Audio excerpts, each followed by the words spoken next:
அனைத்து நல்ல உள்ளங்களுக்கும் வணக்கம். இன்றைக்கி நம்ம பார்க்க போகிறது மேஷ ராசி. அடுத்த 30 நாட்கள் என்ன மாதிரியான யோக பலன்களை செய்து தரப்போகிறது. ராசிக்கு 10ல் சூரியன் இருப்பதே மிக சிறப்பான ஒரு யோகம். ஏனென்றால் 10ஆம் இடம் அரசு வேலை, அரசாங்கம் சார்ந்த விஷயங்கள். அந்த இடத்தில் செவ்வாய் இருப்பது, உச்சம் பெற்றிருப்பது மிகப்பெரிய உன்னதமான யோகம். ஏன்னா லக்னாதிபதி, அதாவது ராசி அதிபதி, மேஷ ராசியுடைய அதிபதியே செவ்வாய் தான், பலமாக இருக்குது. அப்போ இது பலமாகும் போது என்ன ஒரு விஷயம் ஏற்படுதுன்னா, உங்களுக்கு நிறைய தடை இருக்குல்ல, அந்த தடையெல்லாம் நிவர்த்தி பண்ணி கொடுத்துரும். என்னங்க சொல்கிறீங்க? ராசிக்கு 8க்கு உரியவர் விருச்சகமனை, அது 8ஆம் இடம். அந்த தடையை நிவர்த்தி பண்ணக்கூடிய 10ஆம் இடத்துல உச்சம் வருது. அந்த 8ஆம் இடத்துக்கு 3ஆம் இடமாக வரும். ஆக்சுவலி மகரம் 3ஆம் இடமாக வரும் விருச்சகத்துக்கு, ஆனால் மேஷத்துக்கு 10ஆம் இடமாக. அப்போ முயற்சியால் தொழில் வெற்றி. ஒரு முயற்சி எடுக்கிறீங்க, அந்த முயற்சியால் மிகப்பெரிய சக்ஸஸ். முக்கியமாக ஐடி சம்மந்தமான ஃபீல்டு, டீச்சிங் லைனு, சொல்லித்தரக்கூடியது, அறிவை பயன்படுத்தி செய்யக்கூடியது, அரசாங்கம் சம்மந்தமான விஷயங்கள், மருத்துவம் சார்ந்த விஷயங்கள், செவ்வாயுடைய காரகத்துவம் எல்லாமே உங்களுக்கு வேறு லெவல். அப்படியே ஒரு மிகப்பெரிய உன்னதமான உயர்வான ஒரு வளர்ச்சியை நீங்கள் சந்திக்க போகிறீங்க. இந்தளவுக்கு ஒரு மிகப்பெரிய ஒரு வளர்ச்சி, உன்னதமான ஒரு வாழ்க்கையை வாழறதுக்கு மேஷராசிக்கு இந்த 3 கிரகங்களும் அமர்ந்திருக்கிறது 10ல் கேந்திரத்தில். என்ன யோக வாழ்க்கை! அப்படியே பார்த்தீங்கன்னா அடுத்தது சுக்கிரன் அங்கே வருவார் 10ஆம் இடத்துக்கு. சினிமா துறையில் சக்ஸஸ் நினச்சி பார்க்க முடியாத அளவுக்கு பிரம்மாண்டமான வளர்ச்சி. மக்கள் மத்தியில் நல்ல ஒரு பேரு, புகழ், அந்தஸ்து எல்லாமே உங்களுக்கு கிடைக்கும். நீங்கள் பார்த்ததை விட பல மடங்கு உன்னதமான நிலை, உயர்வான நிலை, மிக சிறந்த நிலை, நல்ல வாழ்க்கை, நல்ல நிலை எல்லாத்தையும் அடைவீங்க. அதே மாதிரி உங்களுக்கு அந்த ராகு 12லேருந்து சனியோடைய நிலை அப்படியே ஒவ்வொரு ட்ராக் 3ஆம் பார்வை டிகிரி வைஸ் நீங்கள் பார்த்துட்டே வந்தீங்கன்னா, அந்த 3ஆம் பார்வையை முழுமையாக விழலன்னும். முழுமையாக விழும்போது ரொம்ப கவனமாக இருக்கணும். ஆனால் அந்த 30 நாள் பாருங்கள், அந்த பார்க்குற இடமே ராகு நட்சத்திரத்துலேருந்து அப்படியே அங்கே அடுத்து குரு நட்சத்திரம் ட்ராவல் பண்ணுவார். அந்த ராகு 12ல் போய் வெளிநாட்டு வாழ்க்கை. அப்போ வெளிநாட்டில் போய் சம்பாதிச்சு பணம் சம்பாதிக்கக்கூடிய வாய்ப்பை மேஷராசிக்காரங்களுக்கு மிக சிறப்பாக செஞ்சு கொடுப்பார், எதிர்பார்த்ததை விட. அடுத்தது குருவோடைய 9ஆம் பார்வை சுக்கிரனை, தனித்த சுக்கிரனை பார்க்கறது என்பது 2 என்ற குடும்ப வாழ்க்கையை ஏற்படுத்தி கொடுக்கும். ஆக்சுவலி அசுரகுரு தேவகுருவை தேவகுரு அசுரகுரு பார்க்கக்கூடாது.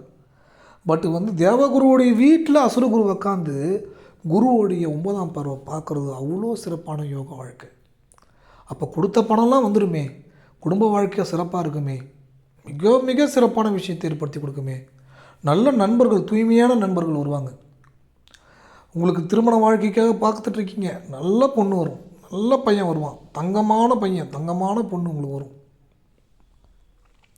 அவங்கள நீங்கள் கல்யாணம் பண்ணிட்டு வாழ்க்கையில் மிக உச்சபட்ச நிலையில் நீங்கள் இருப்பீங்க. உச்சபட்ச நிலை, கோடீஸ்வர யோக வாழ்க்கையை அனுபவிப்பதற்கான அத்தனை சூட்சமாக வேலை செய்யும். ஏன்னா தேவகுரு ராசியில் இருக்கிறது என்பது அவ்வளோ சிறப்பு. அது அப்படியே சூரியனுடைய நட்சத்திரத்தில் அடுத்து ட்ராவல் பண்ணி உங்களுக்கு கவர்மெண்ட் ஜாப்பை வாங்கி கொடுத்துரும், குழந்தை பாக்கியத்தை ஏற்படுத்தி கொடுத்துரும். ஏன்னா அடுத்து 2ஆம் இடத்துக்கு வரும்போது குடும்பன்ற ஸ்தானத்துக்கு வந்துடும். அப்படியே அந்த நிலை நான் கூடுதலாக 30 நாட்கள் தாண்டி நான் 2 மாதத்துக்கு சொல்லிகிட்ருக்கேன் பலன் கூடுதலாக. அந்த 2ஆம் இடம் குடும்ப ஸ்தானத்தையும் 5ஆம் இடம் குழந்தை ஸ்தானத்தையும் ஆக்டிவேஷன் பண்ணிடுச்சுன்னா, குழந்தை பாக்கியம் இல்லாதவங்களுக்கு குழந்தை பாக்கியமும், முதல் குழந்தையாலேயே யோக வாழ்க்கையும், உயர்வான வாழ்க்கையும், நல்ல நல்ல விஷயங்கள், நல்ல சிந்தனைகள், நற்சிந்தனைகள், நல்ல மாற்றங்கள் எல்லாமே ஏற்படுத்தி கொடுக்கும். நீங்கள் நினச்சி பார்க்க முடியாத அளவுக்கு ஒரு உயர்வான விஷயத்தெல்லாம் நீங்கள் பார்ப்பீங்க. நீங்கள் கொஞ்சம் பக்குவமாக உங்கள் நண்பர்கள்ட்ட பேசுங்க, உங்கள் உறவுகள்கிட்ட பேசுங்க. டக்குன்னு வார்த்தையை மட்டும் விட்டுறாதீங்க. ஏன்னா உங்களை அறியாமல் வார்த்தையை விட வைக்கும். அந்த வார்த்தையை விட்டுட்டிங்கன்னா தொல்லை, அதுதான் பிரச்சனையே, அங்கே தான் பிரச்சனையே ஸ்டார்ட் ஆகும். தவறி கூட வார்த்தையை விட்டுறாதீங்க. ஏன்னா 2ஆம் இடம் வாக்குஸ்தானம், அந்த வாக்குஸ்தானத்தை அந்த குரு பார்க்குது. ஆனால் இன்னொரு விஷயம் சுபத்துவப்படுத்துது, இன்னொரு விரையாதிபதியாக செயல்படுவார். அப்போ ராசியில் உட்காந்து தலையில் உட்காந்துற நெருப்பு கிரகம் வீட்டில் நெருப்பு கிரகம் தான் குருவும். அப்போ நெருப்பு கிரகம் பார்க்குது, அது பேர் நீர் கிரகமாகவும் இருக்குது. அதே சமயம் அது 12ஆம் இடம் விரையாதிபதியாக இருக்கும். அப்போ 7ஆம் இடத்தை பார்க்கும்போது டக்குன்னு கணவர்கிட்டையோ மனைவிட்டையோ நண்பர்கள்ட்டையோ 2வது குழந்தைகிட்டையோ அவசரப்பட்டு வார்த்தையை விட்டுறாதீங்க. இதுதான் உங்களுக்கு பிரச்சனையை ஸ்டார்ட் ஆகக்கூடிய நேரம் இது. அந்த வார்த்தையை விடும்போது வார்த்தையை விடாமல் பக்குவமாக, இல்லை முடியல தயவுசெய்து புரிஞ்சிக்கோ தெரிஞ்சிக்கோ அப்படின்னு இப்படி கொஞ்சம் பணிவாக பேசுங்க. இந்த புரிஞ்சிக்கோ தெரிஞ்சிக்கோன்னு பணிவாக நீங்கள் சொல்லும்போது அந்த இடத்துல ஒரு நல்ல பாசிட்டிவ் வைப்ரேஷன் உண்டாகும். ஏன்னா ஒருத்தன் வந்து கோவத்தை அடக்கிறவங்க நல்லா இருப்பான்.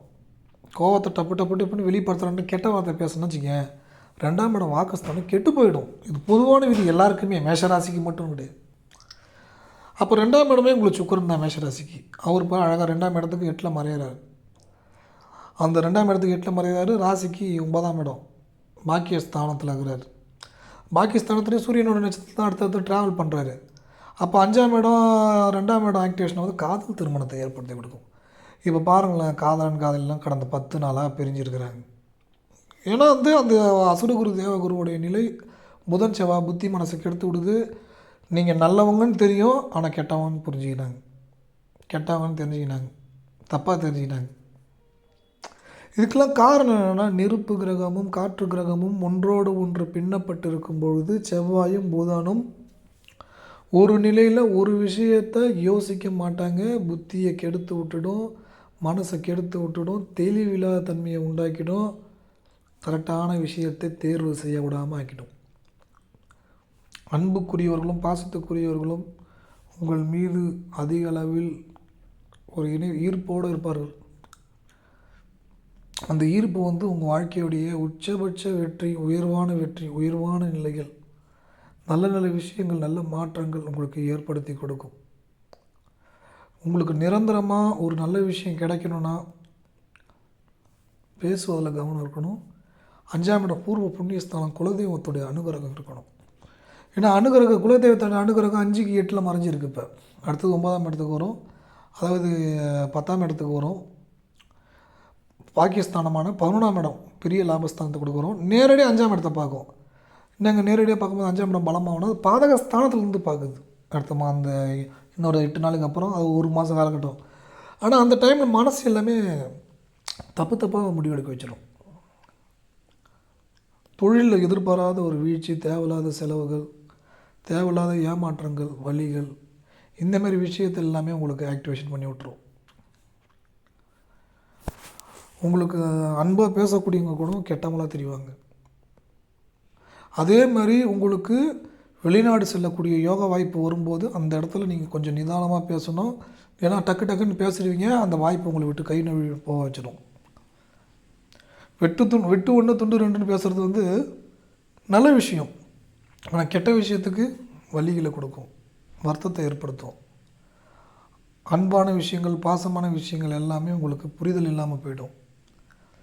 பணம் மட்டுமே குறிக்கோள்ன்ற எண்ணங்கள் கொண்டவர்களுக்கு பணம் சார்ந்த விஷயங்களாலே பிரச்சனையை உண்டாக்கும்.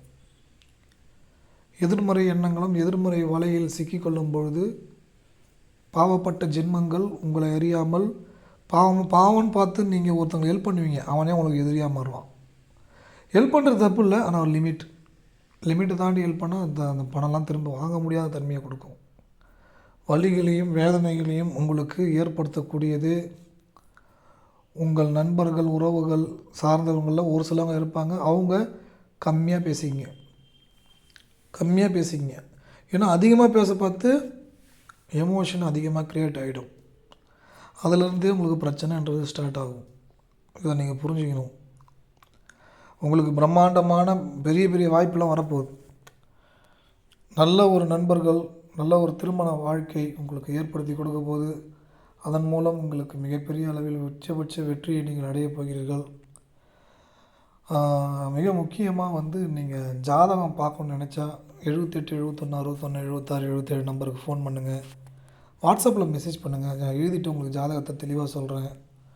அடுத்தது வந்து நீங்கள் இந்த வீடியோ உபயோகமாக இருக்குன்னு நினச்சா அவங்க நண்பர்களுக்கு பகிர்ந்து கொள்ளுங்கள். கமெண்டில் நான் நினைத்ததை அடைந்தே தீருவேன் அப்படின்னு நீங்கள் என்ன விஷயம் வேணும்னு நினைக்கிறீங்களோ அதை அடைந்தே தீருவேன்னு கமெண்டில் சொல்லுங்கள். உறுதியாக உங்களுக்கு கிடைக்கும், நடக்கும், நடந்தே தீரும். உங்கள் வாழ்க்கையில் மறக்க முடியாத அளவுக்கு புது நல்ல விஷயங்கள், நல்ல நண்பர்கள், நல்ல உறவுகள் சந்தோஷமான விஷயத்தை ஏற்படுத்தக்கூடிய வாய்ப்பை உங்களுக்கு உண்டாகும்.